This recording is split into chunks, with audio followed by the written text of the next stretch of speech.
The snow fell like accusations. A lone farmhouse stood frozen on the Colorado plains, December 1856. Smoke curled from the chimney, but no warmth escaped the wooden gate. On the porch, a man held a paper, the wax seal, red as dried blood. Inside the kitchen, a woman's trembling hands wrapped her belongings. One shawl, 3 tins of matches, a small knife, 8 coins, cold against the handkerchief. A voice cut through the wind, colder than the storm itself. 1 hour, 1 bag, clothes only.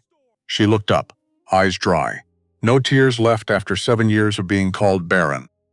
The gate creaked open toward the west, where deep pine forests waited, where 4 days of buried trails stretched ahead, where no one knew that tonight, somewhere in those woods, a gunshot would tear through the silence. And nothing would ever be the same again. December 1856. Colorado Territory, the snow fell like accusations, cold, white, relentless. Cora stood at the gate she'd walked through as a bride 7 years ago. The same gate, different woman. Behind her, the farmhouse she'd scrubbed, the floors she'd polished, the garden she'd planted every spring with hands that never seemed to stop shaking when Elliot's mother watched. In front of her, Silas, Elliot's brother, her brother-in-law. Now just a man with papers in his hand and winter in his eyes. You need to understand something, Cordelia. She hated when he used her full name. Like he was already practicing for court, this land belonged to Whitmore men for 3 generations. The wind pulled at her shawl. She didn't tighten it, didn't give him the satisfaction. Elliot left it to family, real family, blood family. I was his wife. You were his barren wife. The word landed like a fist. Barren, she'd heard it whispered at church, muttered behind hands at the mercantile, shouted once by Elliot's mother after too much communion wine, but never to her face, until now. 6 years of marriage, Cordelia. Not one child, not even a miscarriage to show you tried. Her fingernails cut into her palms. She welcomed the pain. Something to focus on that wasn't the humiliation burning up her throat. Elliot wanted children. You couldn't give him that. So the land goes to someone who can pass it on properly. Elliot's will. Elliot's will left everything to me. Silas unfolded the paper. Yellow parchment, official seal. In the event of his death, all property reverts to the eldest living Whitmore male. That's the law. That's not what he told me. Then he lied to spare your feelings. Silas refolded the paper. Careful. Precise. The truth is, you have no claim here. No children. No proof of anything except 7 years of failure. The wind picked up behind Silas. She could see the foreman, Marcus, looking away, ashamed. But not ashamed enough to speak up. I'm giving you 1 hour to pack. Silas turned toward the house. 1 bag. Clothes only. Everything else stays. Where am I supposed to go? He stopped. Didn't turn around. I hear they need washerwoman in Silver Creek. 4 days west. You can walk it if you start now. It's December, then walk faster. 1 hour. Cora stood in the bedroom she'd shared with Elliot. The bed they'd tried in. Failed in. Eventually stopped trying in the quilt she'd sewn. Wedding ring pattern. Still on the mattress. She didn't take it. Let Silas sleep under her needlework. Let him wake up every morning wrapped in the hours she'd spent trying to build something beautiful instead. She took 1 dress. Brown wool. Practical. 1 shawl. Her mother's. The only thing she'd brought to this marriage that meant anything. 1 pair of boots. Elliot's. Too big. But hers were falling apart, and Silas hadn't said she couldn't take dead husband's shoes. From the kitchen, matches, 3 tins, candles, 2 a knife for cutting vegetables, or throats, depending. And from the locked drawer in Elliot's desk, the one Silas didn't know about, because Elliot never told him everything. $8 in coins, not enough to start over. Enough to not starve immediately. She wrapped it in a handkerchief, buried it in her pocket, felt the weight of it against her hip like a tiny anchor to somewhere that wasn't here. The gate closed behind her with a sound like a coffin lid. Final. Silas stood on the porch, watching, making sure she actually left. Marcus was in the barn, hiding, and Cora walked west, toward Silver Creek, toward nothing. The snow thickened, By noon, she couldn't see the farm anymore. By sunset, she couldn't see anything. First rule of Colorado winters: respect the cold. Second rule: the cold doesn't care. Cora's hands stopped feeling like hands around the time the sun disappeared. They felt like clubs. Useless attachments that used to do things. Unbuttoned dresses. Knead bread, hold a husband who didn't look at her anymore, because every month that passed without a child, another month of disappointment. She shook her head. Not now, not helpful. The path, barely visible under fresh snow, led into dense pine forest. The kind mapmakers marked with tiny trees and the word impassable in careful script. But impassable meant away from Silas, so she walked. Her stomach had stopped growling an hour ago. Now it just ached, a dull throb that matched the rhythm of her steps. Left foot. Right foot. Don't think about warm kitchens. Left foot. Right foot. Don't think about soup. Left foot. Her boot caught on something buried in snow. She went down hard, hands out, face in powder, cold burning every exposed inch of skin. For a long moment, she just lay there. It would be easy, so easy. Just close her eyes. Let the snow cover her. By morning, she'd be adrift. By spring, bones scattered by wolves. Barren in life. Fertilizer in death. At least she'd finally be useful for something. She laughed. It came out broken. Sharp edges that cut her throat on the way up. Not yet, she whispered to the snow. To God. To whoever was listening in this empty forest, not.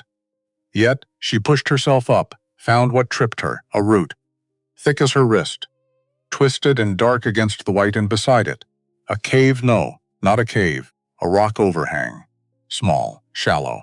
But enough to block the wind, enough to not die immediately. She crawled inside. The overhang was maybe 6 feet deep, 4 feet high. She had to crouch, but it was dry, mostly. And the wind howled past instead of through small mercies. Cora's fingers, still mostly numb, fumbled with the matches. First one broke. Second one wouldn't light. Third one sparked, tiny flame. She fed it pine needles, dead leaves. Twigs so dry they crackled. The fire grew, not much. Not enough to thaw her frozen core, but enough to see by enough to count her supplies. 2 candles, 3 tins of matches, 1 knife, $8. And 4 days to Silver Creek, if the snow stopped, if she didn't freeze, if she found food, if. She pulled her knees to her chest, wrapped her mother's shawl tighter. The fire popped. Outside, the wind screamed, and Cora closed her eyes, just for a moment, just to rest. The gunshot woke her. Not the wind, not the cold. A gunshot, sharp, distinct, close enough to make her ears ring. Cora's eyes snapped open. The fire had burned down to embers, red glow in the dark. How long had she slept? Hours? Minutes? Another shot, then shouting, male voices, rough, angry. And another sound, hooves, a horse screaming, the kind of sound animals make when they know they're dying. Cora pressed herself against the rock wall. Don't move, don't breathe, don't. A third shot, then silence, the kind of silence that meant something terrible just finished happening. She should stay hidden, should wait until morning, should be smart. Instead, she picked up the knife. The snow had stopped. Moonlight turned everything silver. Beautiful, deceptive. Cora crept forward, toward the sounds. Toward the thing her brain was screaming at her not to walk toward. Because if there were men with guns, if there were bodies, if there were, she stopped. The trail opened into a small clearing, and in the center, lit by cold moonlight, a horse, massive, dark, lying on its side with one leg bent wrong, and underneath the horse, trapped, pinned, bleeding, a man. Cora's medical knowledge consisted of binding minor cuts, brewing willow bark tea for fever, delivering exactly 0 babies because God apparently had opinions about her womb. This was not a minor cut. The man's leg disappeared under 1,000 pounds of dying horse. His head bled from a gash above his left eye. His breathing came shallow and fast. Shock, she knew shock, and beside him. A child? No, not a child. A boy. Maybe 5 years old. Dressed in buckskin, too big for him. Face pale as the snow. He wasn't crying, that was worse. Children should cry when their father, uncle. Whoever this man was lay dying. The boy's mouth moved. No sound came out, just silent words shaped by lips too cold to make noise. Help, help. Cora dropped to her knees beside the man. Can you hear me? The man's eyes opened. Gray, like storm clouds, like winter sky. He tried to speak, coughed instead. Blood on his lips. Don't talk. Cora pulled off her shawl, started tearing it into strips. She needed to stop the head wound, needed to assess the leg, needed to. The horse shifted. The man screamed, not loud. That would have been better. This was quiet, choked. The sound of someone trying not to scare a child. Cora looked at the boy. What's your name? The boy's mouth moved. No sound. Can you talk? He shook his head. Of course not. Of course. Okay. Okay. Cora forced her voice steady. I'm going to help you, your father? The boy shook his head. Uncle? A nod. I'm going to help your uncle. But I need you to be very brave. Can you do that? The boy nodded again. His eyes were too old for 5. First, the head wound. Cora wrapped torn shawl around the man's forehead, tight enough to stop bleeding. Not tight enough to kill him a different way. Blood soaked through immediately. She added another layer, then another. Finally, the red stopped spreading. Second, assess the leg. She couldn't. Not with half a horse on top of it. The animal's breathing had gone ragged. Foam at its mouth, eyes rolling. It was dying, slowly. And every twitch of its death throes ground the man's leg deeper into frozen earth. I need to move the horse, Cora said. To the man. To herself. To God. The man grabbed her wrist. His grip was weak but desperate. Don't. His voice came rough. Whiskey and gravel. Can't. Too heavy. If I don't, you'll die here. Might die anyway. Not helpful, he almost smiled. A ghost of humor in dying eyes. Practical woman. Desperate woman. Cora looked at the horse. At the boy. At the impossible situation. Is there anyone else? Anyone who can help? Cabin. 2 miles north, 2 miles. Through snow, in the dark. With a child who couldn't speak and a man who might not last 10 minutes. I can make it back before dawn, Cora said. Get help. Get no time, the man coughed again. More blood. You leave now. I'm dead when you return. You're dead if I stay. Maybe, definitely, his hand tightened on her wrist. Please, that one word. Shaped by a mouth that didn't beg. By a man who looked like he'd rather die than ask for help. But he asked anyway, because of the boy. Cora looked at the child, at those 2 old eyes watching her. Waiting? Damn it. She stood up. Problem. 1 dying horse. Approximately 1,000 pounds solution. Cora walked around the animal, looking for leverage, for options, for anything that wasn't accepting defeat. The horse's saddle was buried under its body. Useless. Its legs 3 working, 1 shattered, kicked weakly. Random spasms, and underneath. The man's leg bent at an angle legs shouldn't bend. She had 2 options. 1. Dig. Scoop snow and frozen earth out from under the leg. Create a depression. Pull him free through the gap. 2. Pray for a miracle.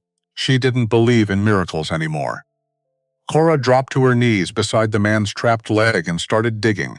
Her fingers bled within minutes. The ground was frozen solid, an inch down. Like digging through stone, the knife helped. Barely. She stabbed, pried, scooped, stabbed again. Inch by inch, the man had gone quiet, too quiet. Stay awake, Cora ordered without looking up. Bossy, alive. There's a difference, debatable. Talk to me. Tell me your name. Silence. Then, Nathaniel what? Blackwood. Cora's hands stilled. Everyone in Colorado Territory knew that name. Nathaniel Blackwood, the mountainman who'd found silver 3 years ago. Not a big strike. Not enough to attract mining companies. Just enough to make one man quietly wealthy. Just enough to make him disappear into the mountains with his fortune. Just enough to make him a target. She looked at the boy, and him, Tobias. My nephew. Toby, where are his parents? Nathaniel's jaw tightened. Dead, of course. Cora went back to digging. 20 minutes. Her fingers had gone from bleeding to numb. 30 minutes. She'd created a depression maybe 3 inches deep. Not enough. 40 minutes.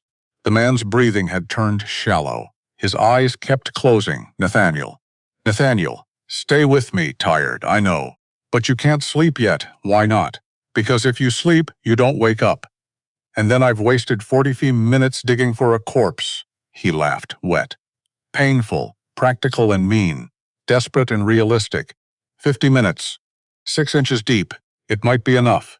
Cora grabbed Nathaniel under his arms. This is going to hurt. Already hurt. It's going to hurt more. She pulled. His scream echoed through the clearing. The horse thrashed. Toby pressed his hands over his ears, and Nathaniel's leg, broken, bleeding, bent, slid free. He passed out immediately, probably for the best. Cora dragged him away from the dying horse, 10 feet, 20.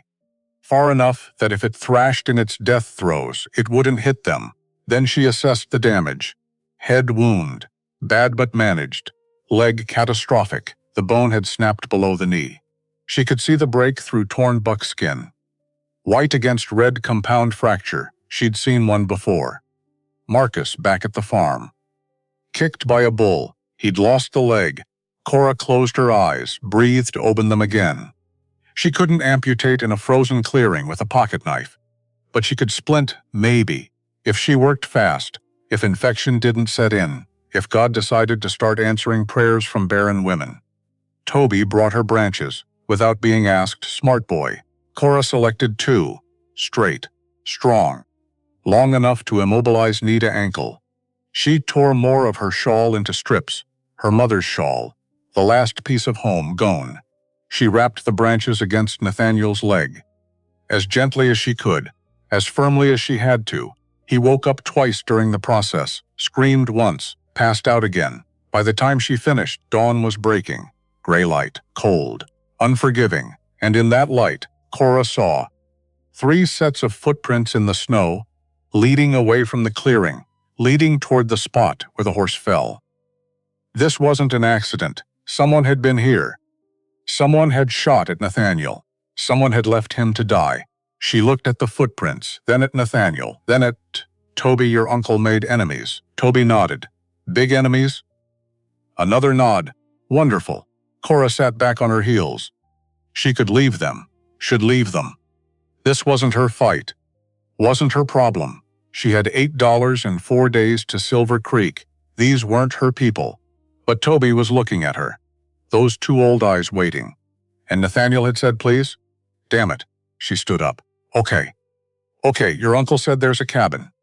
2 miles north. Can you show me? Toby nodded and pointed, through the trees. Up a slope, 2 miles, Cora looked at Nathaniel. 6 feet tall. Probably 180 in weight. She was 5'5", and hadn't eaten in 2 days.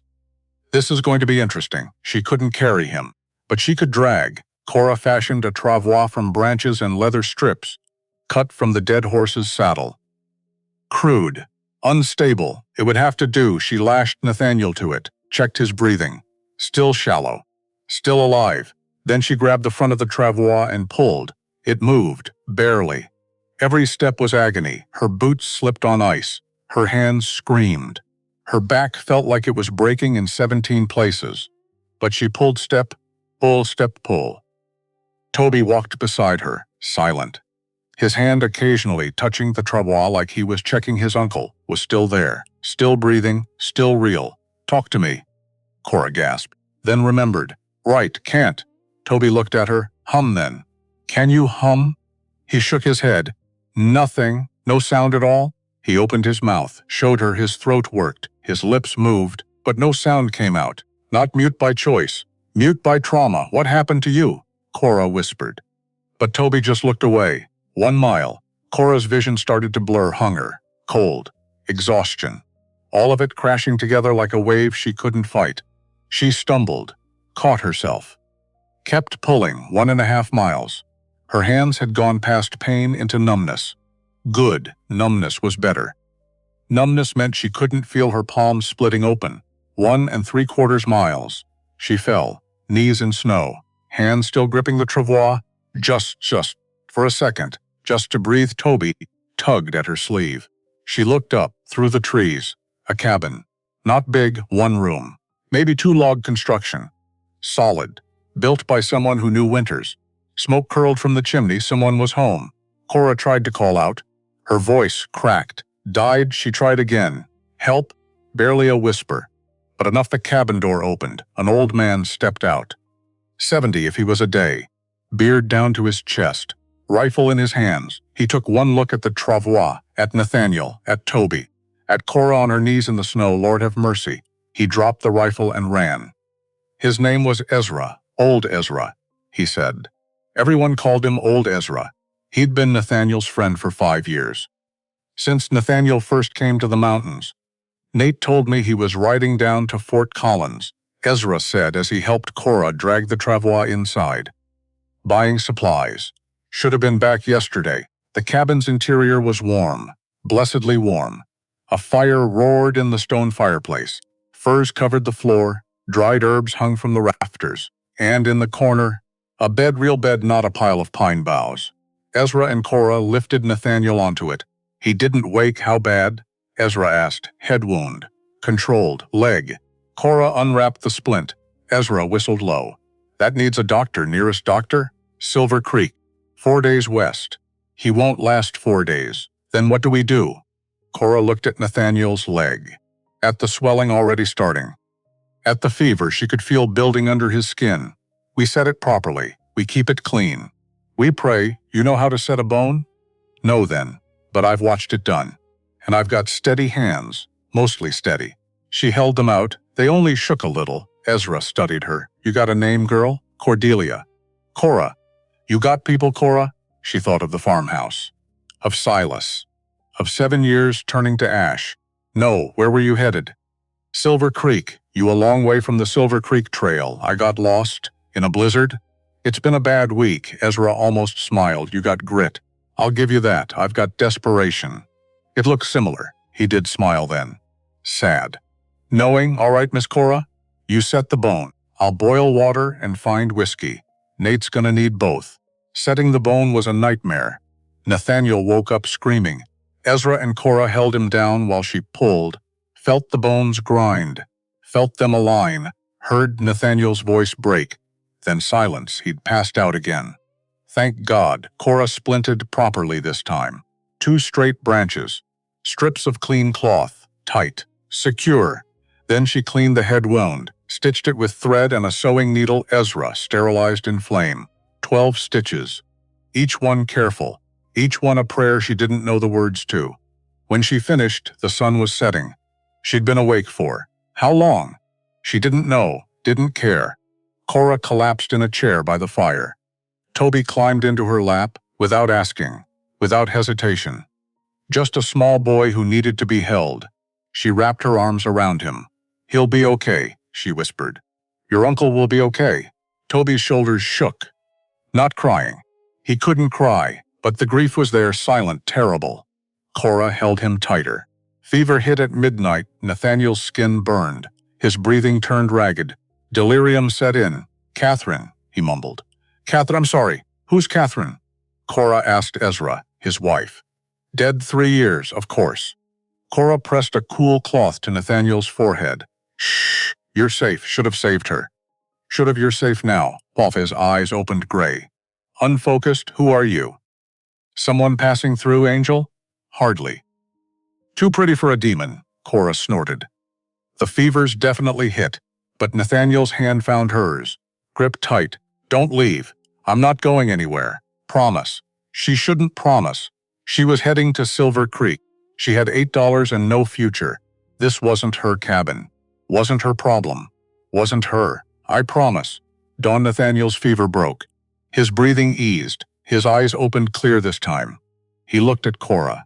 At the bandage on his head. At the splint on his leg. At Toby asleep in her arms. You stayed, I promised. You saved my life, temporarily. The leg might still kill you. Optimistic, realistic. He smiled. Weak. But real. What's your name? Cordelia Whitmore. Cora. Where did you come from, Cora? She thought about lying, making up a story, pretending she was someone with a destination instead of someone running from ruins. But his eyes, gray and kind despite the pain, deserved truth, nowhere good. Heading nowhere better. Nathaniel studied her. You got people? No, husband? Dead 6 months? Children? The word landed like a punch. No, he must have heard something in her voice, because he didn't push, just nodded. Where were you headed? Silver Creek, washer. Woman work? 4 days through snow. No supplies, no food. Like I said, nowhere better. Nathaniel was quiet for a long moment then. Stay. What? Stay here. Help Ezra take care of me. Take care of Toby? I don't know you. You saved my life. That doesn't mean I'll pay you. Cora's breath caught. How much? $5. Plus room and board. Stay until I'm back on my feet. $5 plus food, plus shelter. She could save the $8 she had. Add 5 more. That was enough to what? Start over? Where? Doing what? Why? She asked. Why what? Why do you want me to stay? Nathaniel glanced at Toby. My nephew hasn't spoken since his parents died. 2 years of silence. But he climbed into your lap last night. That's the first time he's trusted anyone's since. He stopped foot. Swallowed. Since the accident. What accident? Not now. Cora looked at Toby, at the boy's face, peaceful in sleep, young, broken in ways she recognized. I'm not a miracle worker, she said softly. I'm not asking for miracles. I'm asking for kindness, kindness. When was the last time anyone asked her for that? When was the last time she had any left to give? But Toby's weight in her arms felt right, necessary, like maybe she wasn't completely useless after all. 1 month, Cora said. 3, 2, deal. They shook hands. His grip was weak, but his eyes were steady. And for the first time in 6 months, since Elliot died, since Silas took everything, since the word barren became her entire identity, Cora felt like maybe, just maybe, she wasn't drowning anymore. 1 week later, Nathaniel's leg was healing, slowly. The swelling had gone down. No infection, no fever, small the mercies. He could sit up without passing out, could eat solid food, could even joke. You're a terrible nurse, he said one morning as Cora changed his bandages. You're a difficult patient, I'm a delight. You're a pain, same thing Toby. Sitting by the fire whittling a stick. Almost smiled, almost. Cora saw it progress. What happened to him? She asked Nathaniel quietly. Why can't he speak? Nathaniel's jaw tightened. 2 years ago, my brother, Toby's father, was hauling silver down to Denver. I told him to wait, to let me go with him. But he was stubborn, he stopped, breathed. Bandits hit the wagon. Killed my brother, killed his wife. Toby was hiding in the back. He saw everything. Dear God, he hasn't spoken since. Doctors say there's nothing physically wrong. It's just trauma, yes. Cora looked at Toby, at the careful way he moved, the way his eyes tracked every sound, ready to run, ready to hide. She knew that feeling. He needs time, she said. It's been 2 years. Then he needs more time. Nathaniel studied her. You sound sure I am. Why? Because I know what it's like to lose your voice. Because I spent 7 years being told I was broken. Because silence is easier than fighting. But she didn't say any of that. Just, trust me. The cabin found its rhythm. Cora woke before dawn. Started the fire. Made coffee from grounds Ezra stretched with chicory. Nathaniel would wake shortly after. Grumpy. In pain. Pretending he wasn't. Morning she'd say, debatable he'd answer. Every day. Same exchange. Comforting in its predictability. Breakfast was usually cornmeal mush. Sometimes with dried berries if they were lucky. Toby ate in silence. Always silence. But he'd started sitting closer to Cora progress. After breakfast, Cora would change Nathaniel's bandages. Check the leg, the bone was knitting well. He'd be walking without crutches within a month. You're a good nurse, Nathaniel said. I'm an adequate nurse. Better than the doctor in Silver Creek. That's not saying much. It's saying you have a gift. Cora's hands stilled. Gift. No one had ever called her barrenness a gift before. A curse. A failure. A divine punishment. But not a gift. I'm just doing what needs doing, she said. That's the gift. Afternoons belonged to Toby. Cora would take him outside when the weather allowed. Show him plants. Teach him which ones healed. Which ones killed. This is yarrow, she'd say, holding up dried leaves. Stops bleeding. You chew it into paste and pack it in wounds. Toby would nod, solemn, attentive. This is foxglove. Beautiful. Deadly. Never touch it. He'd lean closer, study it. Threck it later in the margins of paper Ezra scavenged. The boy had an artist's eye, saw details Cora missed. "You're good at this," she told him one afternoon. Toby ducked his head. "Pleased. Your mother would be proud." He went still, then slowly. So slowly, he reached out, touched Cora's hand, just for a second, just long enough. She understood. "Thank you, I miss her. You're kind." All in one gentle touch. Cora's throat tightened. "I know, sweetheart. I know." She started teaching him other things too. How to identify animal tracks in snow. How to set a simple snare. How to start a fire with damp wood. Survival skills. Mountain skills. Things his father should have taught him. Would have taught him, if bandits hadn't. Cora pushed the thought away, focused on now, on this boy, on giving him tools to survive. One afternoon, Toby brought her something. A carving small bird, intricate, detailed, perfect. "You made this?" she asked. He nodded. "It's beautiful." He ducked his head again, pleased. "Embarrassed? Can I keep it?" Another nod. Cora tucked it in her pocket, felt the weight of it. Proof that broken things could still create beauty. That evening she showed Nathaniel. "He gave you this?" This afternoon. Nathaniel turned the bird over in his hands, his eyes bright. He hasn't carved anything since his parents died. He used to make these all the time. His father taught him. "He's remembering," Cora said softly. "Starting to heal. Because of you. Because he's ready. Because you're patient." Nathaniel handed the bird back. Their fingers touched, brief electric. Cora pulled her hand away quickly. Too quickly. Nathaniel noticed. Of course he noticed. But he didn't say anything. Just watched her with those gray eyes. Storm cloud eyes. Seeing too much.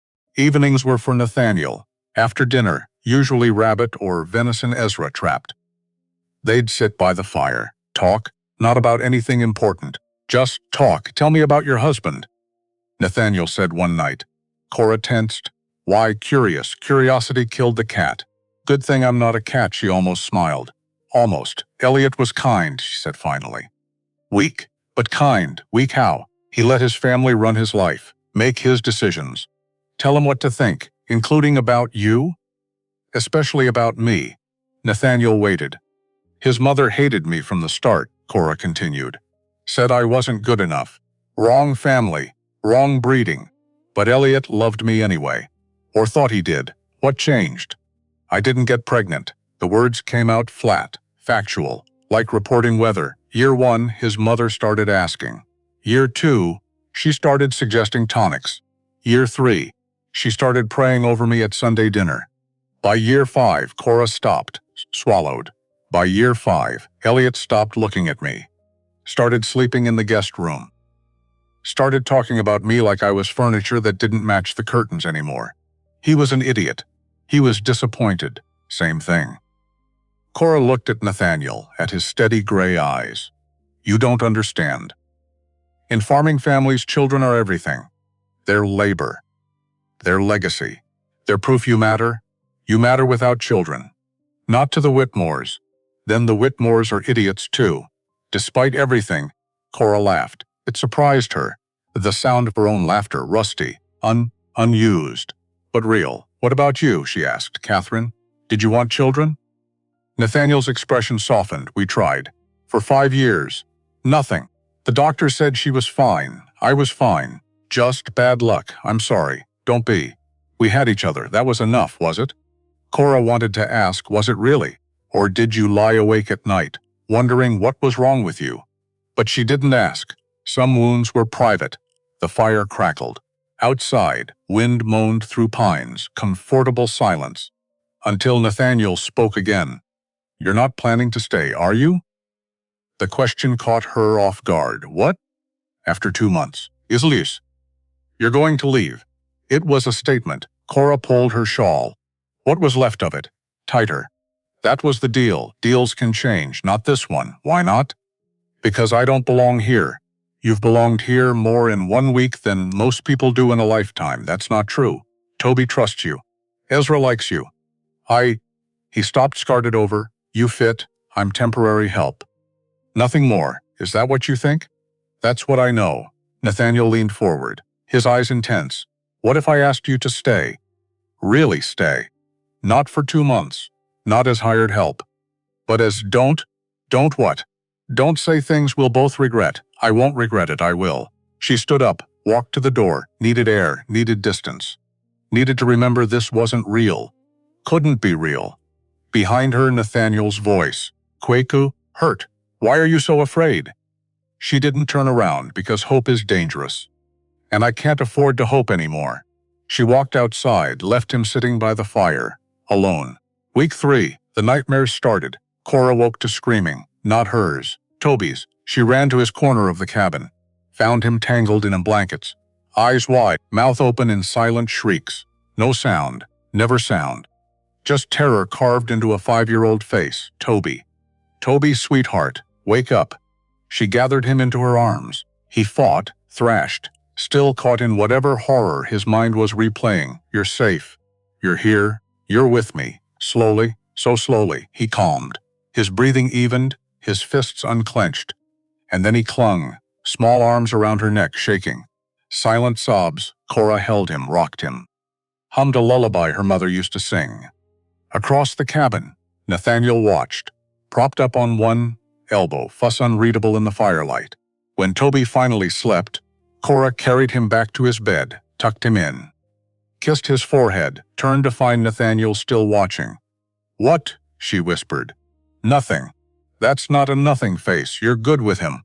I'm adequate with him. There's that word again. Adequate? It's accurate. It's modest. Cora sat by the fire, exhausted, wrung out. He's dreaming about his parents, she said quietly. About the attack, I know. How often? Every night for the first year.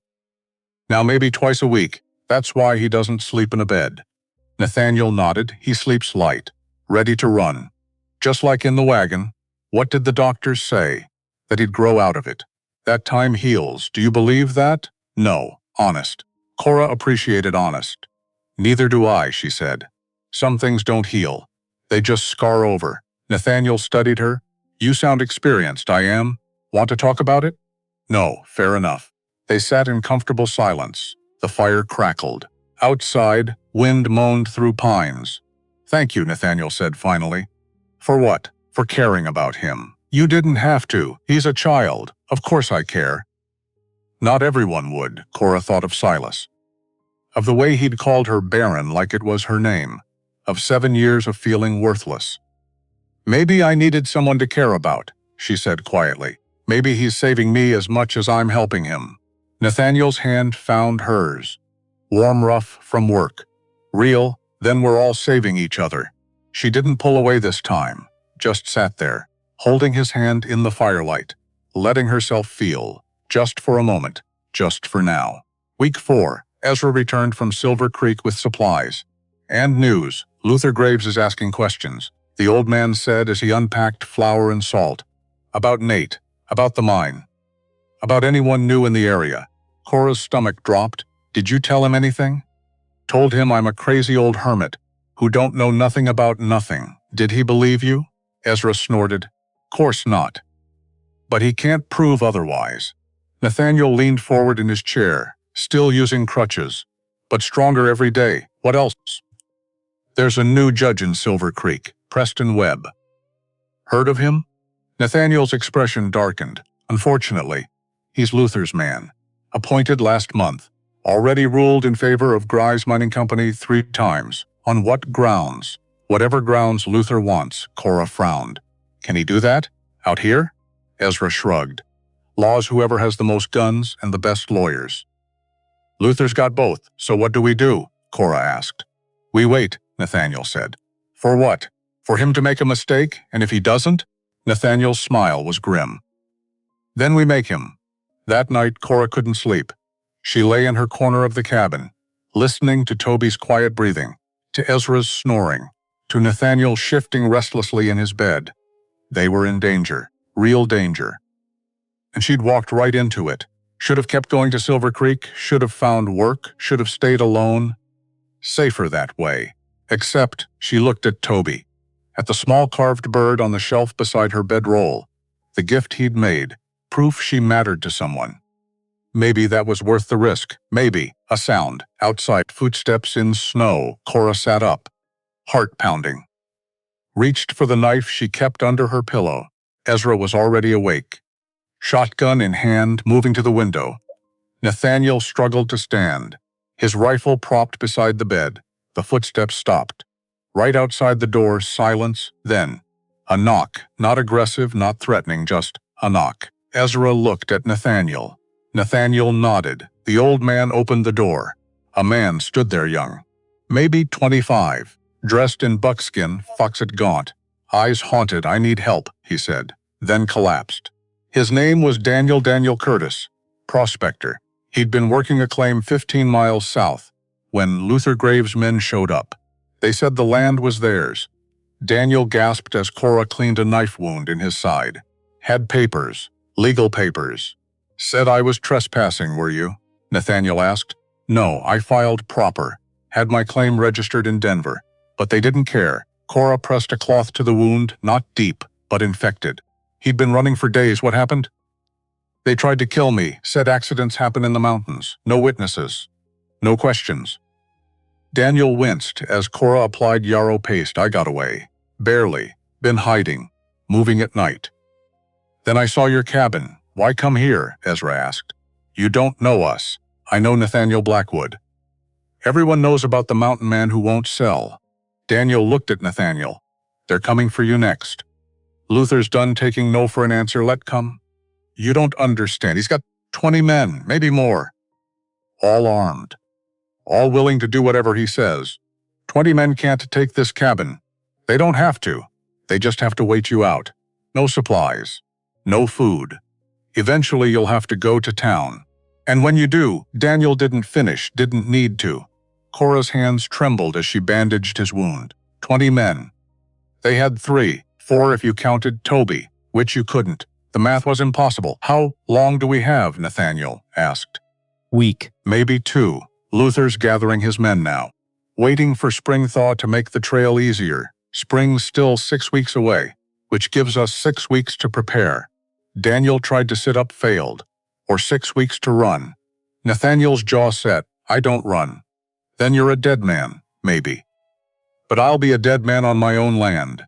Cora wanted to scream. Stubborn, foolish.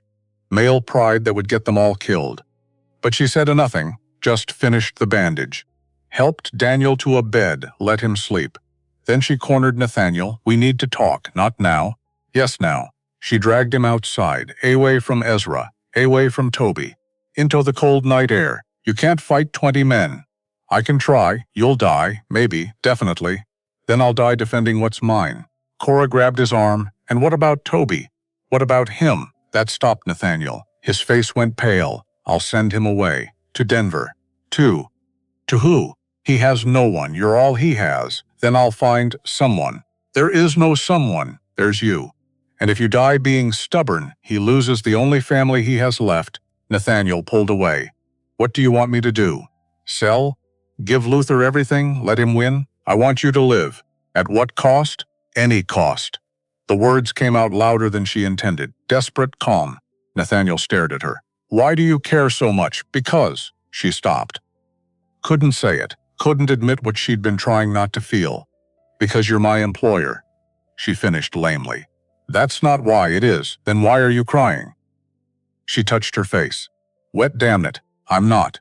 He stepped closer. "Cora, tell me the truth." "I can't." "Why not?" "Because if I say it out loud, it becomes real. And if it's real, I can lose it. And I can't. I can't lose anything else." Nathaniel cupped her face. Gentle. "What if you don't lose it? What if you gain something instead?" "That's not how my life works." "Maybe it's time it did." He kissed her, soft at first, then deeper, desperate. Two broken people trying to hold on to something good.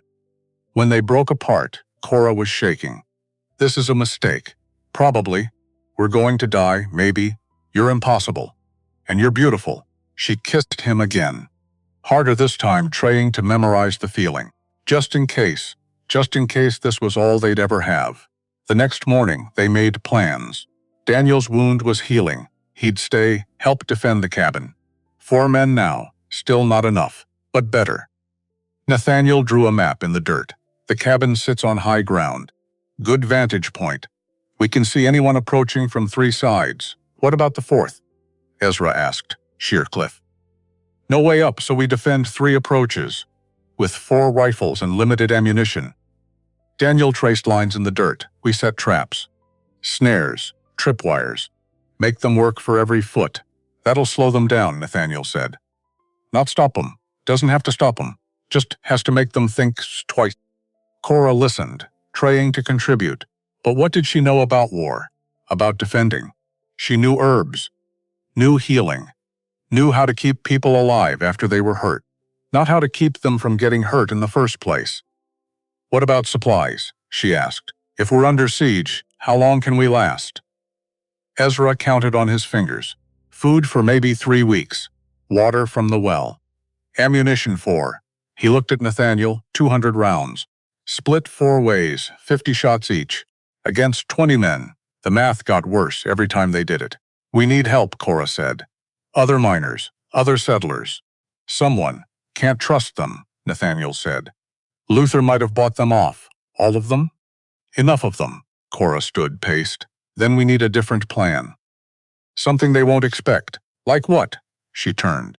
An idea forming. Terrible. Risky, maybe brilliant. We go to them first. Silence. Then, what? From Nathaniel. We don't wait for them to come here. We go to Silver Creek. We face Luther in public, in front of witnesses. He owns the judge. He owns one judge. But there's federal law. U.S. Marshals. We go over his head. Daniel shook his head. Marshals are 3 days away in Fort Collins. By the time they respond, we're dead. Then we make them respond faster. How? Cora took a breath. We give them proof. Real proof. Of what Luther's doing. She looked at Daniel. You have your claim papers? In my saddlebag. Why? Because that's proof Luther's stealing land. Add it to Nathaniel's claim. Add testimony from other miners. Luther's run off. That's a pattern. That's federal. Nathaniel stood slowly. Understanding dawning. You want to build a case? I want to bury him. It'll take weeks. We have 6. It's dangerous. More dangerous than waiting here to die? He studied her. Those gray eyes. Calculating. Weighing finally. It might work. It will work. You sound sure. I'm desperate. It looks similar. He almost smiled. Almost. All right. We build a case. We go to Fort Collins. We bring federal law down on Luther's head. And if it doesn't work? Ezra asked. Nathaniel picked up his rifle, chalked the sight. Then we come back here and make our stand. That afternoon, Cora found Toby in his usual spot, by the fire, whittling, creating small perfect things from broken wood. She sat beside him, watched his hands work. Careful, precise. We might have to leave soon, she said quietly. His hands stilled, just for a little while. To Silver Creek. Then Fort Collins. He looked at her. Eyes wide, scared. It'll be dangerous. But your uncle thinks it's our best chance. Toby's mouth moved, the old familiar pattern, silent words. But then, something different. His throat worked. His lip-shaped sounds. And, finally, don't go. Whisper quiet. Barely audible, but real, actual words. Cora's breath caught Toby. Did you just... Don't go, louder this time, clearer. Don't... Leave me? She pulled him into her arms, held him tight. Oh, sweetheart, we're not leaving you. Never. You're coming with us. Promise? I promise. He buried his face in her shoulder. I'm scared, me too. What if bad men come? Then we'll protect you, like you protected Uncle Nate? Exactly like that, he pulled back. Looked at her with those 2 old eyes. You won't let them hurt me? Never? Promise? I promise. He hugged her again. Tighter this time and whispered, I love you. 3 words, simple, perfect, devastating. Cora's eyes burned. I love you too, sweetheart. So much. Across the cabin, Nathaniel had stopped moving. Ezra had frozen mid-step. Daniel stared. They'd all heard. Toby speaking. For the first time in 2 years. Nathaniel crossed the cabin. Knelt beside them. Toby? Buddy? The boy turned. Uncle Nate? His voice stronger now. Find itself. I can talk again. I hear you. I hear you, buddy. Nathaniel pulled both of them into his arms. The 3 of them, holding each other. A family. Not by blood, not by law, but by choice, by love, by showing up when it mattered. That night, Nathaniel wrote a letter to the U.S. Marshal in Fort Collins. Cora watched him work. His handwriting was surprisingly neat, precise. He detailed everything: Luther Graves' threats, the ambush that broke his leg, Daniel Curtis's attack, the pattern of land theft. When he finished, he showed it to Cora. Will it be enough? She read it carefully. It's a start. But we need more. Like what? Physical evidence. Witnesses.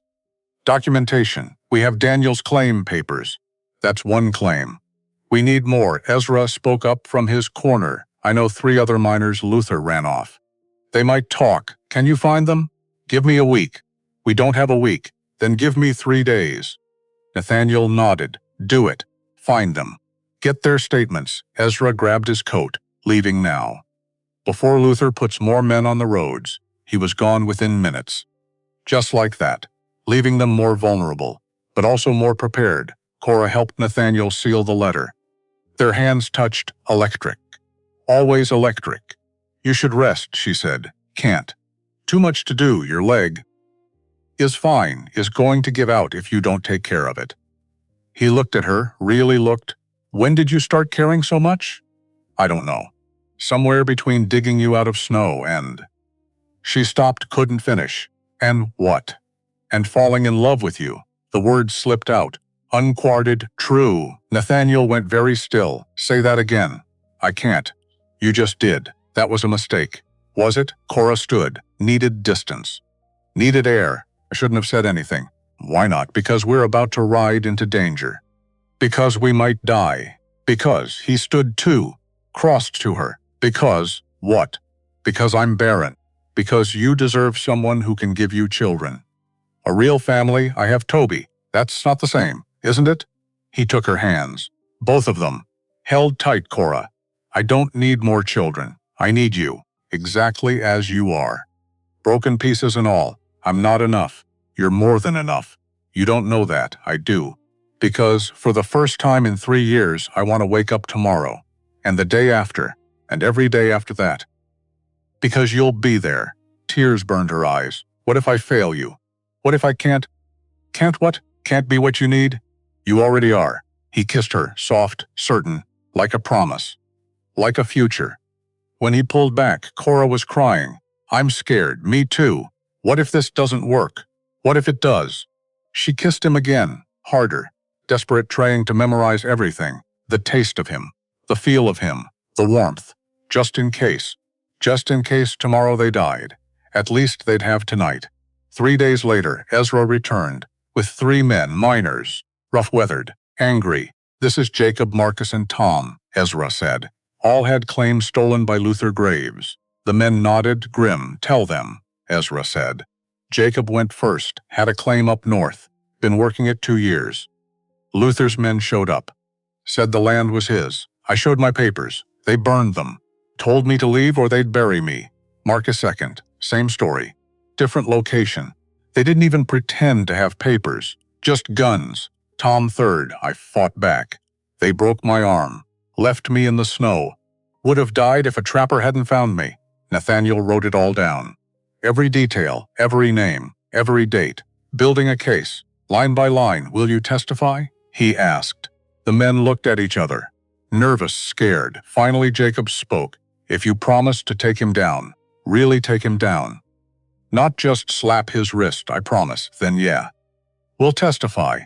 Relief flooded through Cora. This might actually work. They might actually survive. That night, they prepared to leave. Packed supplies.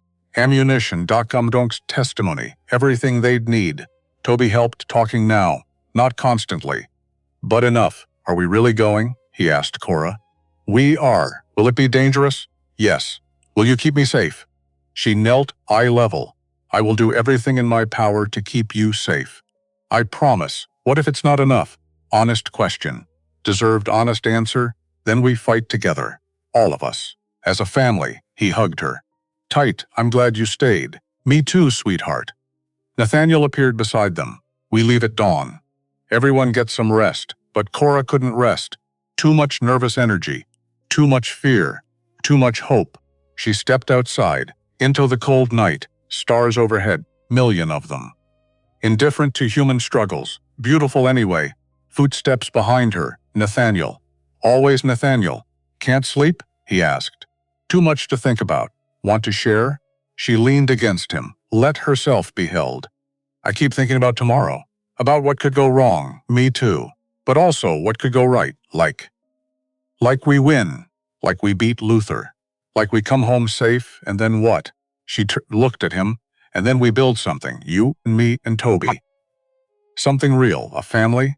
A family, he kissed her soft, sweet, perfect. I like that plan. Me too, they stood there, under the stars, holding each other, not knowing if they'd survive tomorrow, but hoping, finally hoping. Dawn came cold. They rode out in a group, Nathaniel, Cora, Toby, Daniel, Ezra, and the 3 miners. 8 people against Luther Graves and everything he represented. The odds were still bad, but better, much better. The first day passed uneventfully. Just riding, Toby sat in front of Cora talking, asking questions. Why is the sky blue? How do birds fly? Where does snow come from? Questions a 5-year-old should have been asking for years. Making up for lost time. Cora answered what she could, made up the rest. Didn't matter. He just wanted to hear her voice, wanted to practice his own. By afternoon, her throat was sore, but her heart was full. That night, they camped beside a frozen stream, built a fire, shared food. The miners told stories, rough, humor, survival tales. Toby listened, wide-eyed, learning what it meant to be a man in these mountains. Hard, dangerous, but also loyal, brave, worth something. Before bed, Nathaniel pulled Cora aside. Thank you. For what? For this. For believing we could do it. We haven't done it yet, but we're trying. That's more than I was doing. She touched his face. You were surviving. Sometimes that's all you can do. And now? Now we're living. He kissed her deep, passionate, promising tomorrow.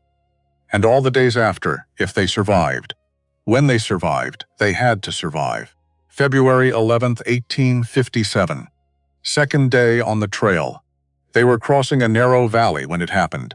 Trees thick on both sides. Perfect cover, perfect trap.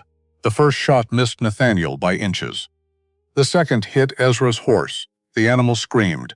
Went down hard. Ezra rolled clear. Barely down, Nathaniel shouted. Cora grabbed Toby, pulled him off the horse behind a boulder, her heart trying to punch through her ribs. The boy's eyes were wide. Terrified at make a sound training from 2 years ago. Survival instinct. Hose. Stay quiet. Live. More shots. 3, 4, 5 from the tree line. Multiple shooters. Nathaniel returned fire, his rifle cracking sharp in the cold air. The miners scattered, finding cover, firing back. Daniel crawled to Ezra. You hit? Grazed. I'm good. Blood on his arm said otherwise. But he was alive. That counted how many Nathaniel called, at least 4, maybe 5. Luther's men? Who else? Another volley of shots, closer this time. They were advancing. Cora pressed Toby against the boulder, covered him with her body. Stay down. Don't move, I'm scared, I know. Me too. But we're going to be okay. Lie, maybe lie. She didn't know. A voice from the trees, rough. Aggressive, Blackwood. Give up the mine and we let you walk away. Nathaniel didn't answer, just reloaded, aimed, fired. Someone in the trees screamed. Hit, that's 1 down. Jacob muttered. 4 to go, Marcus said. The math was still bad. Getting worse. Cora looked around desperately. They were pinned. Outnumbered. Running out of ammunition, and then hoofbeats from behind them. More riders. Oh God, they were surrounded. Cora closed her eyes. This was it. This was how it ended. Not in a courtroom. Not with justice. Just bullets and blood and... U.S. Marshal, drop your weapons. Her eyes flew open. 6 riders. Badges glinting in weak sunlight. Federal law. Real law. The shooting stopped. Luther's men broke cover in. The marshals pursued. Horses thundering through snow. Shouts. More gunfire. Then silence. Within minutes it was over. 3 men captured. 1 dead in the trees. 1 escaped. The lead marshal, tall, graying, weathered, dismounted. Walked to Nathaniel. You Blackwood? I am. Marshal James Harding. Got word there might be trouble on this road. Nathaniel frowned. Who told you? Anonymous tip. Letter delivered to Fort Collins 3 days ago. I didn't send any letter. Not yet. Didn't say you did. Harding looked at Cora, at Toby pressed against her, at Ezra bleeding from his arm, at the miners standing with rifles ready. You folks heading to Silver Creek? For the trial. Tomorrow. Figured as much. Harding jerked his thumb at the captured men. These boys were real talkative once we mentioned federal charges. Said Luther Graves hired them to make sure you didn't make it to court. Can you prove it? We got signed contracts, payment records, even a letter from Graves himself with instructions. Nathaniel went very still. You're sure? Sure enough to arrest him. Which we're doing. Right now. Relief crashed through Cora, so powerful it made her dizzy. They'd won before even getting to Silver Creek. They'd won. They rode into Silver Creek with a federal escort, like conquering heroes or prisoners, hard to tell the difference. The town was small. Maybe 200 people, one main street, false front buildings weathered by mountain winters, saloon, general store, blacksmith, and at the end, 2 stories, white paint peeling, but official real. A crowd had gathered. Word traveled fast in small towns. Nathaniel Blackwood was back, with proof, with marshals, with a reckoning. Luther Graves stood on the courthouse steps, tall, silver-haired, expensive suit. Everything about him screamed money and power, but his face, pale, trapped, furious beside him. Judge Preston Webb Younger, nervous, realizing his bought and paid for position just became worthless. Marshal Harding dismounted, walked straight to Luther, no hesitation, no fear. Luther Graves, you're under arrest for conspiracy to commit murder, attempted murder, bribery, and fraud. The crowd gasped. Actual gasps like a theater performance. Luther's composure cracked, just slightly, just enough. This is absurd. I'm a respected businessman. You can't just... I can.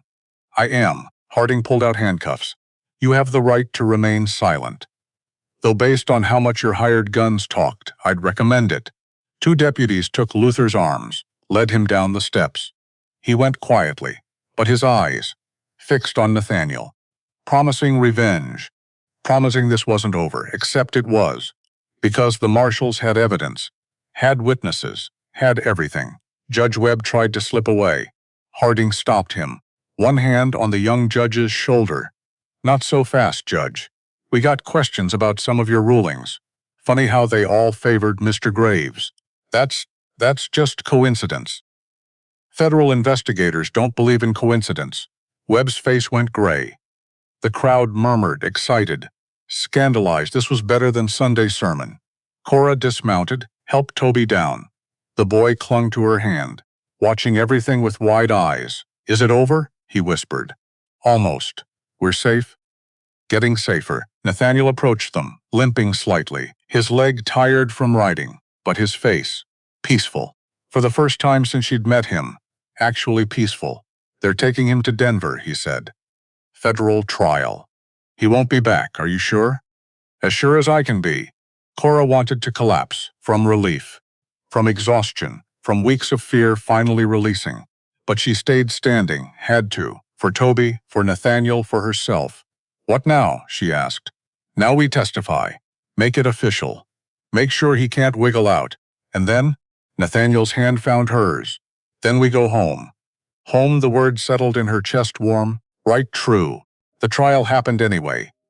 But different, fair. A circuit judge from Denver arrived the next morning. Older. Stern, no connection to Luther. No connection to anyone. Just the law. He reviewed the evidence. Nathaniel's original claim. Filed 3 years ago, Luther's counterclaim. Filed 6 months ago, the survey maps, the witness statements, the testimony from Daniel and the 3 miners, as Ezra testified first. His arm bandaged, but his voice strong. I was with Nate when he found that silver. December 1853. I helped him stake the claim. Helped him file the paperwork. That mine's his. No question, Luther's lawyer. Expensive, smooth, desperate, tried to poke holes. But you're his friend. Of course you'd lie for him. I'm a lot of things. Liar ain't one of them. The judge banged his gavel. The witnesses excused, then Daniel. Then the miners, each one telling the same story. Luther Graves stole land. used violence, corrupted the law, built an empire on other people's work. Finally, Cora. She stood, walked to the witness box, her hands shaking, her voice steady. State your name. Cordelia Whitmore. Your relationship to the defendant? Defendant, wrong word. Nathaniel, what's the criminal here? I work for Mr. Blackwood. Helping care for his nephew. How long? 6 weeks. So you weren't present when the original claim was filed? No. Then what can you testify to? Cora took a breath. I can testify that Luther Graves sent armed men to kill Mr. Blackwood. That those men attacked us on the road. That they admitted, before federal marshals, that Graves hired them. The lawyer stood. Objection. Hearsay. Overruled, the judge says. The marshal's report confirms her statement. Continue, Mrs. Whitmore. Mrs. She didn't correct him. Like the sound of it, even if it wasn't true. Yet, I can also testify that Mr. Blackwood is an honest man, that he's worked that mine for 3 years, that he's employed local men, paid fair wages, contributed to this community, and Luther Graves has contributed nothing but threats. Violence and corruption. The courtroom erupted, people shouting. Some for Luther, most against. The judge banged his gavel hard, repeatedly. Order, order, or I'll clear this room. Silence fell. Grudging, tense, Cora stepped down, met Nathaniel's eyes. He mouthed, "Thank you." She nodded, sat beside Toby. The boy's hand found hers, squeezed. "You were brave," he whispered. "So are you." The closing arguments were brief. The evidence was overwhelming. The verdict came fast. The judge barely deliberated. Based on the evidence presented, I find in favor of the plaintiff, Nathaniel Blackwood. The mine is his. The counterclaim is dismissed. Furthermore, I'm recommending federal charges against Luther Graves for fraud, attempted murder, and corruption of a federal judge. The gavel fell. Final Don Lasut justice. Real justice. Nathaniel's shoulders sagged, relief washing through him. Ezra whooped. Toby jumped up and down. And Cora just breathed. They'd done it. Against all odds. Against money and power and corruption. They'd won. Outside the courthouse, people gathered, congratulating Nathaniel, shaking his hand, apologizing for doubting him. He handled it gracefully. But Cora could see the exhaustion, the toll this fight had cost him. Cost all of them. She found him an hour later, behind the courthouse, sitting on a bench. Alone. You okay? She asked. I should be celebrating. But I'm just tired. She sat beside him close, not touching, but close. You did it. We did it. You kept your mine. I kept my pride. Not sure that's the same thing. Cora looked at him. Really looked. What do you mean? Nathaniel sighed, ran a hand through his hair. The mine's worth maybe 10,000. Luther offered 50. Even after lawyer fees and rebuilding my reputation, I'd have come out ahead if I'd just sold. But you didn't want to sell. No. Why? He was quiet for a long time. Then, because if I sold, I'd have nothing. No purpose. No reason to get up in the morning. Just money and emptiness. You'd have freedom, I'd have nothing. Cora understood, more than he knew. What now? She asked. Now I go back to the cabin, keep working the mine, live small. Stay alive. Alone? The word hung between them. Heavy lolled. Nathaniel turned, met her eyes. That depends on whether you're still leaving in 4 weeks. Her breath caught. 4 weeks. That's all that was left of their deal. 4 weeks until she walked away, started over, became nobody again. I don't know. She whispered. What don't you know? If I can stay, why not? Because I'm barren. Because you deserve someone who can give you children. A real family. I have Toby. That's not the same, isn't it? Nathaniel took her hands, both of them, held tight. Cora. I don't need more children. I need you, exactly as you are. Broken pieces and all, I'm not enough. You're more than enough. You don't know that, I do. Because for the first time in 3 years, I want to wake up tomorrow, and the day after, and every day after that. Because you'll be there. Tears burned her eyes. What if I fail you? What if I can't what? Can't be what you need? You already are.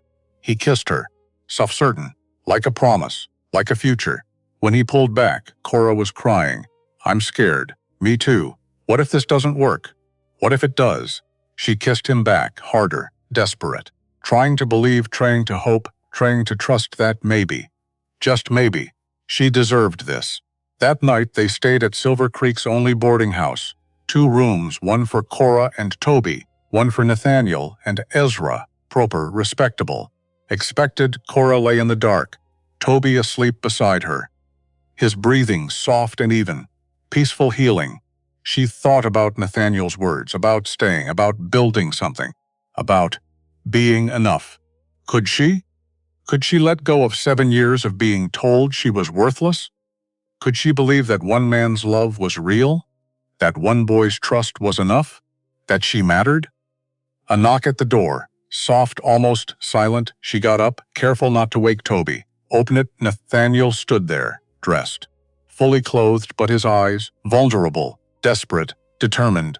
"I can't sleep," he said. "Neither can I. Can we talk? Out here?"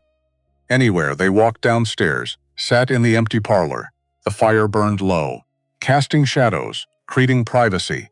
Nathaniel paced, nervous, which was strange. She'd seen him face armed men without flinching.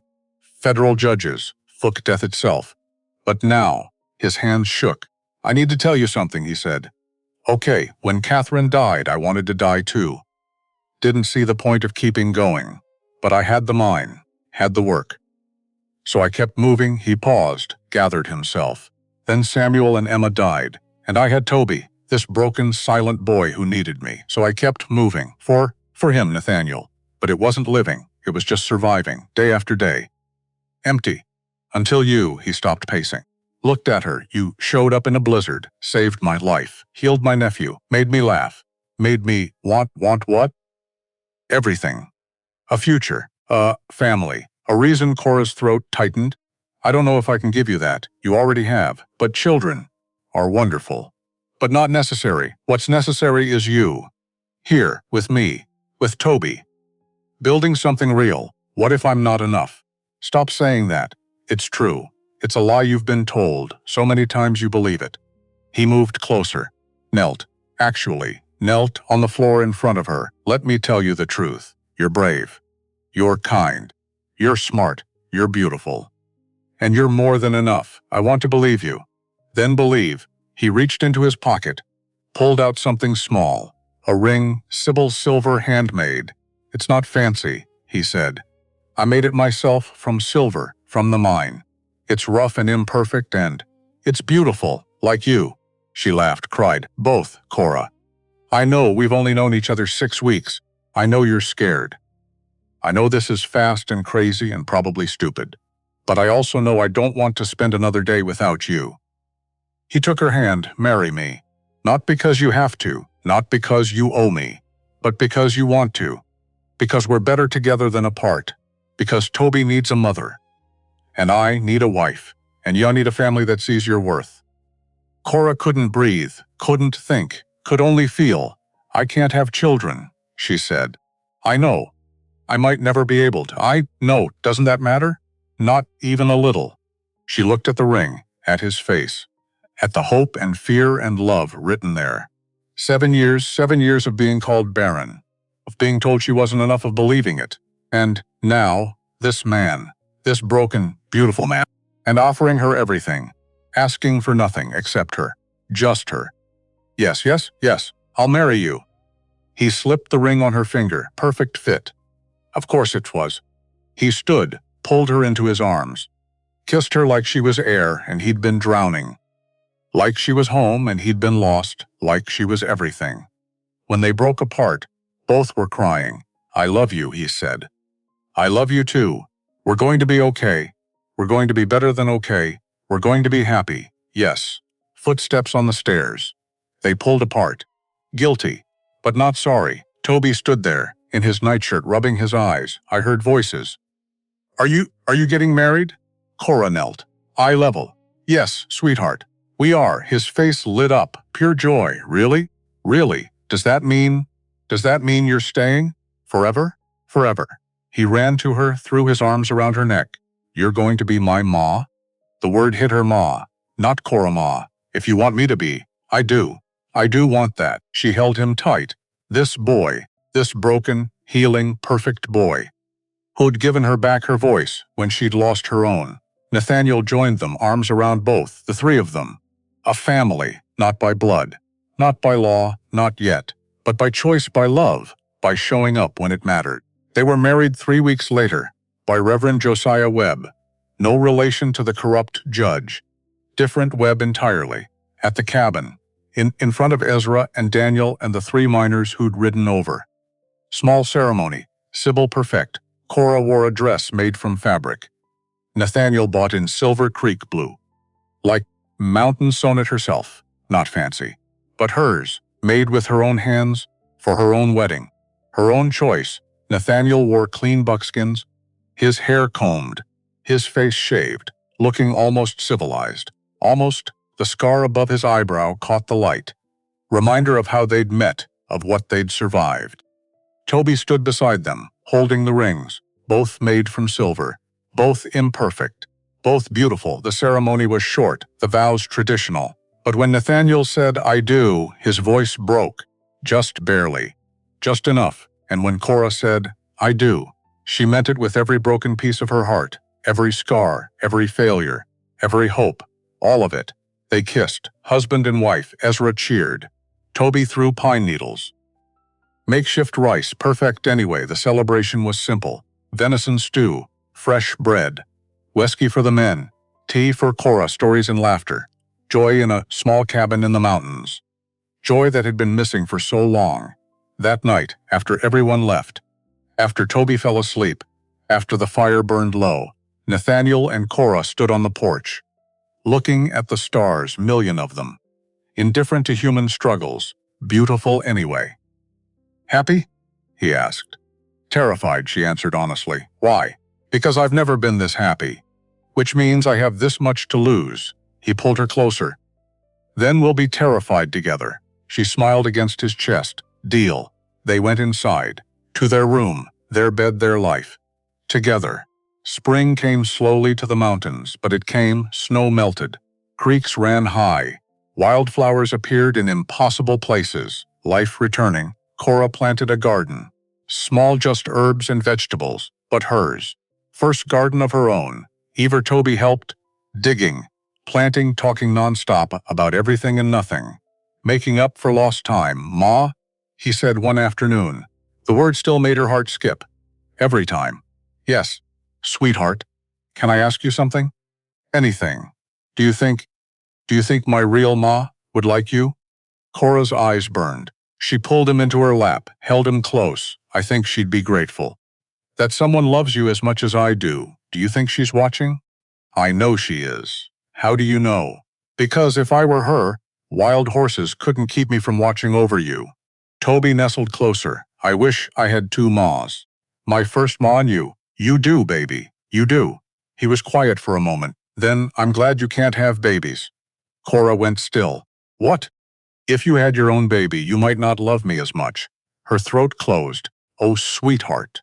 No. That's not." She stopped, started over. "Toby. Look at me," he did. "Those gray eyes. So like his uncle's. I will always love you, whether I have other children or not. You're my son. Not because I gave birth to you, but because I choose you. Every day. That's what makes you mine." "Really? Really?" He hugged her. Tight. "I choose you too, Ma. Perfect, so perfect." Summer brought prosperity. The mine produced well. Nathaniel hired 3 men from Silver Creek. Good men. Honest, the silver flowed steady. Not a fortune, but enough, more than enough. They expanded the cabin. Added a second room for Toby. Gave him space, privacy, a place to grow. And at night, Cora and Nathaniel had their own space too. Their own room, their own bed, their own life. Together. "Happy?" he asked one night. They lay tangled, warm climbed. "More than I ever thought possible," she answered. Especially without anything else. "This is enough." He pulled her closer. I love you too." But then, one morning in late summer, Cora woke feeling strange. Not sick, just off. Her stomach churned, her head spun. She ran outside, vomited behind the thick bend. Nathaniel found her 5 minutes later. "You okay?" "Fine. Just something I ate." But the next morning, same thing. and the morning after that Ezra watched her with knowing eyes. "How late are you, girl?" Cora froze. "What? Your monthlies." "How late?" She counted back. 6 weeks, maybe 7. But that couldn't mean she'd been late before. Many times. Hope and disappointment on repeat for 7 years. "Don't," she whispered. "Don't what?" "Don't make me hope." But Ezra just smiled. "I've seen enough pregnant women to know the signs. And you, girl, are showing them." She waited another week, then 2. The nausea continued. Her breasts grew tender. Her body changed in subtle ways. Ways she'd imagined 1,000 times. Prayed for, cried over. Finally, she told Nathaniel. They were alone, Toby asleep, Ezra in town. Just the two of them, I think. She started. Started again. "I might be pregnant." The words hung in the air. Impossible. Terrifying. Wonderful. Nathaniel went very still. "Are you sure?" "No, maybe." "I don't know. How late are you?" 9 weeks. His eyes widened. 9 weeks? I didn't want to say anything. Didn't want to get your hopes up. Didn't want to believe it myself. He crossed to her. Took her hands. "How do you feel?" "Scared. Sick. Happy. Confused. All at once?" "All at once, huh?" He laughed. Pulled her into his arms. "A baby. Maybe. Don't count on it yet." "Why not?" "Because I've disappointed people before. I can't do that to you." He cupped her face. Made her look at him. "Listen to me. If you're pregnant, it's a miracle. If you're not, I still have you. Either way, I win, but a baby would be wonderful.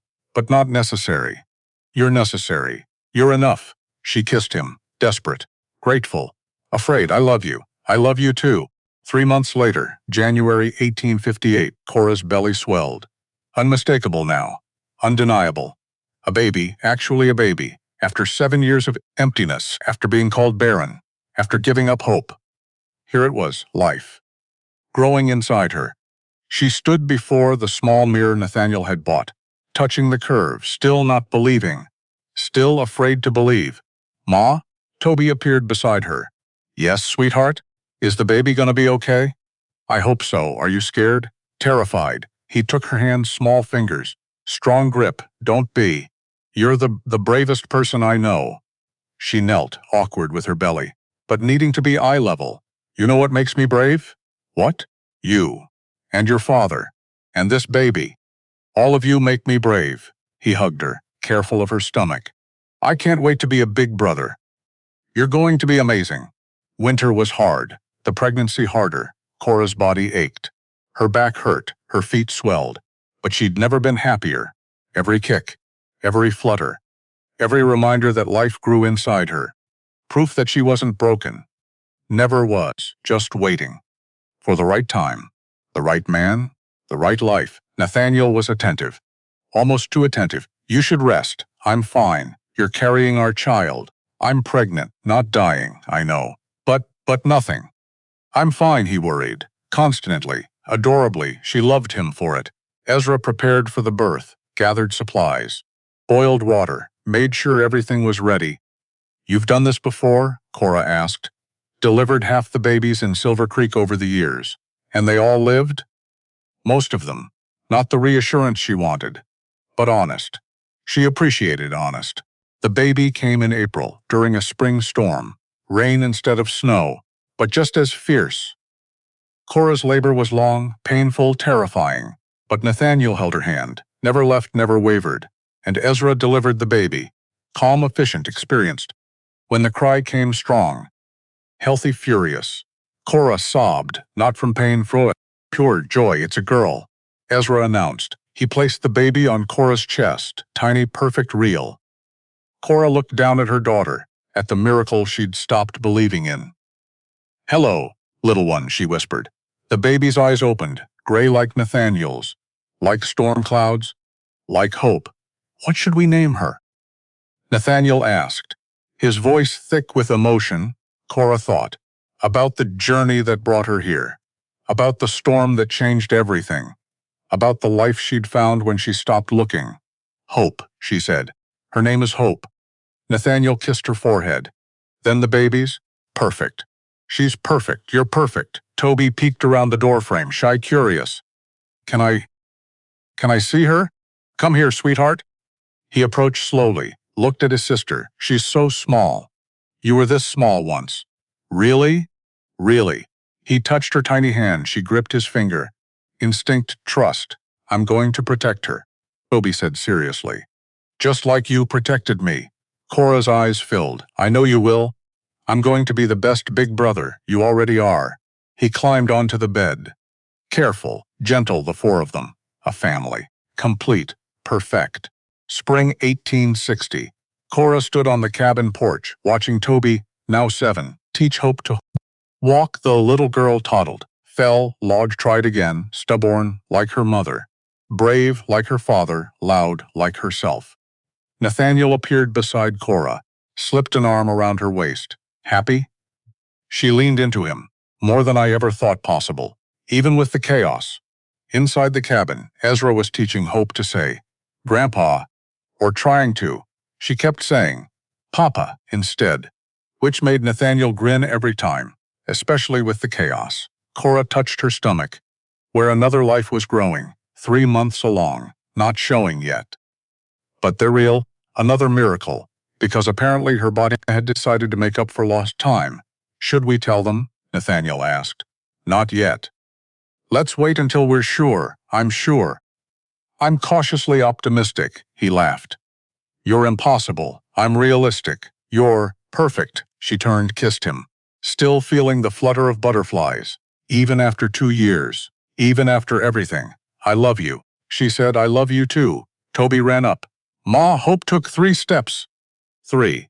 I saw, sweetheart. She's going to be running soon. Probably. Can I teach her to whittle? When she's older. How much older? Much older. He grinned, ran back to his sister's pot. Protective. Perfect big brother. Nathaniel pulled Cora closer. This is it, isn't it? What we've been building. This is it. Family. Family. Not defined by blood, or biology, or what society said family should be. But by choice, by love, by showing up every day and choosing each other. Again, and again, and again. Cora looked at her family, at Toby teaching Hope, at Ezra making funny faces through the window, at Nathaniel beside her. How solid, real home. At the cabin they'd built, at the garden she'd planted, at the mountains stretching forever. At the mind that had brought them together, at the life they'd created from broken pieces and thought, This is enough. This is more than enough. This is everything. She'd come to these mountains broken, barren, worthless, so she'd been told, so she'd believed. But she'd been wrong. She'd never been barren, just for the foot soil, for the right season, for the right love. And now she was full, overflowing. With family, with purpose, with joy. The storm had brought her here. The cold had almost killed her. The desperation had saved her. And the love. The love had made her whole. Nathaniel kissed her temple. What are you thinking? That I'm grateful. For what? For getting lost in that blizzard. For finding you. For all of it, even the hard parts? Especially the hard parts. They made this sweeter. Hope fell again. Laughed. Toby helped her up. Again, Hopi. Try again. She toddled forward, determined, fearless. Like her mother, like her father, like her brother, like her family. Cora smiled. Come on, she said to Nathaniel. Let's go teach our daughter to be brave. She already is. Then let's go watch her be brave. Together, they walked down the steps, ginched their children, ginched Ezra, ginched their life. The cabin door stood open. Warm light spilling out, welcome home. And in the distance, mountains, still standing, still beautiful, still wild. But not lonely, not anymore. Never again. Epilogue. Years later, summer, 1865, the cabin had grown, 2 more rooms, a proper kitchen, a porch that wrapped around. Children's laughter echoed through the valley. Toby, now 12, worked the mine with Nathaniel. Learning the trade, becoming a man. Hope 5, helped Cora in the garden, chattering constantly, asking questions, never silent, never afraid. And little Samuel 3 toddled after everyone, trying to keep up with his older siblings. Stubborn, brave, loved. Cora stood in the garden, hands in soil, gray in her hair now, lines around her eyes. But happy, so happy. Nathaniel found her there, as he always did. Dinner's almost ready. I'll be there in a minute. He knelt beside her, helped with the weeds. Comfortable silence. Years of practice. Do you ever regret it? He asked. Regret what? Staying. Marrying me. This life. She looked at him, at the gray in his beard, at the scars time had added, at the love still burning in his eyes. Not for 1 second, not even when the babies kept you up all night. Not even then. Not even when the mine had that cave-in. Not even then. Not even when one, she soft sure, not. Even? Once, he smiled, good, because I'm not letting you leave anyway. Possessive, devoted, she laughed. Stood, brushed dirt from her skirt, called to the children. Dinner. They came running, all of them. Toby first, then Hope, then Samuel on chubby legs, a family. Built from nothing, from broken pieces, from desperation and hope, from a blizzard and a rescue, from choice. Always choice. They gathered around the table. Ezra, now 77 and moving slow, said grace, thanking God for family, for food, for another day. They ate, talked, lauded, lived, and when night fell, when the children were asleep, when Ezra snored in his chair, Nathaniel and Cora stood on the porch, as they always did, looking at the stars. Thank you, he said. For what? For saying yes. For staying. For making this life with me. Thank you for asking. I'd ask again. Every day. If I could, then it's good you don't have to. He pulled her close. She fit perfectly. Always had. Always would. I love you, Cora Blackwood. I love you, Nathaniel Blackwood. And in the distance, mountains stood witness to love, to family, to the life they'd built, to the miracle of two broken people becoming whole. Together. Always together. Forever.